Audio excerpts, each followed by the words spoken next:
one of your tracks got used on a series, wasn't it? Was it Siren or Yeah, something? it was last year, this time last year, I think, in quarantine, and I got to see it like on this big US show, and it was about this mermaid, and it was so magical, and it was during a really dramatic scene, like the mermaid baby was being born, and the surrogate Earth mother was dying, and the baby was born, and the mermaid mother came and held the baby and was like, "Take her to the water," and my song was on, and it was just like, it was so cool, and I was like, "What the hell? We recorded that upstairs, and it's now on US TV." I was like, "This is so cool." It was great. That's crazy. And what's so the series is about like mermaid? Yeah, people? this is its third season that I was on, or third season. So it's been going for a while, and it's really successful. I don't know if the actress is British, but it's a super big US show, and it's all about she's a mermaid, and I haven't actually watched it, but I watched the episode I was in. Obviously.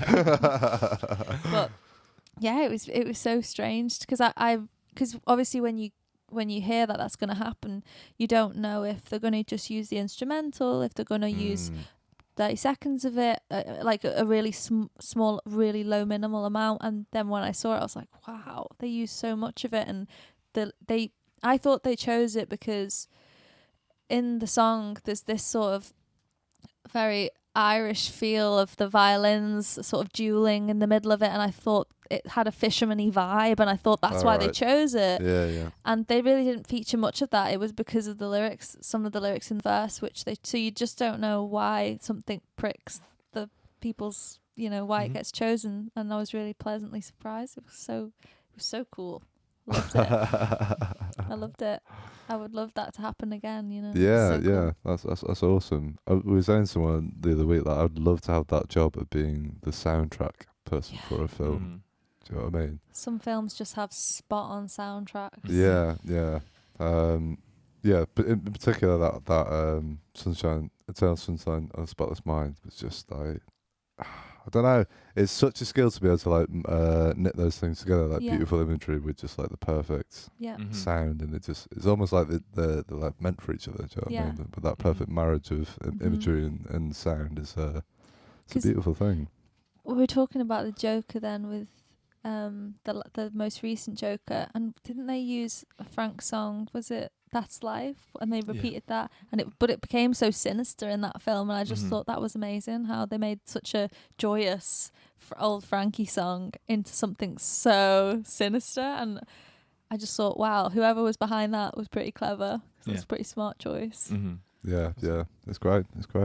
Sorry about have you like thought about trying some acting, like doing more like acting within your own music videos or something? You've done the dancing now. Yeah, and I guess there's acting involved in any music video because it's so unnatural, because you're not even singing. It's so weird. But I hate it. I think I'm dreadful. I really think. I remember being a kid and being at like a Stagecoach, because I was like, Mum, I want to join Stagecoach, because you obviously do like a third singing, a third dancing, a third acting. I just wanted to go for the singing, and I thought I'd get on a stage. And I remember saying to my mum, like, it's been 9 months now, Mum, and I've not seen a stage yet, and it's called Stagecoach, because we were just like in a school hall, just messing around doing Bugsy Malone or something.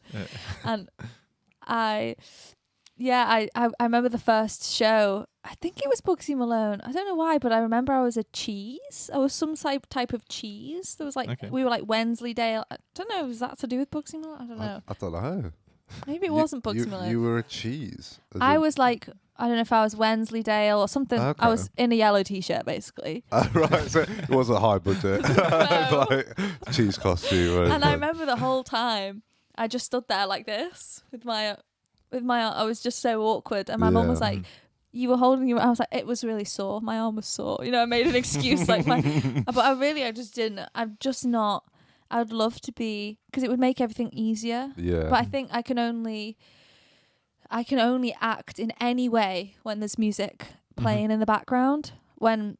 If there's music, I can get lost in it and I can become that character if there is a character, or just get lost in the song, but once that's gone, I can't. I just find it really tough, especially with freestyle. You know, if you're making a music video, it's normally really quick, and they're like, okay, just have a conversation. Like, we're just gonna, and I'm like, I've forgotten how to talk.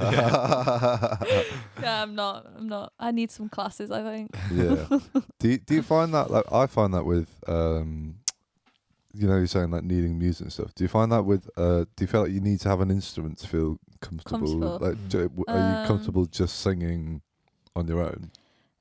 Yeah, I think because I started off that way. You know, when I was younger, like I would sing a lot, like the front of a band with just a mic, and I was comfortable like that. So I feel almost just as relaxed. I like being behind the piano, and I feel like the piano, I don't feel comfortable with the guitar because it's just a second instrument that I have to play because the piano's too heavy to carry around everywhere. That's the reason I play guitar, but I know I'm not very good. I can only play it in the key of G, and that's it. I know I've just exposed myself. But that's true. That's what cappers are for anyway. Yeah, exactly.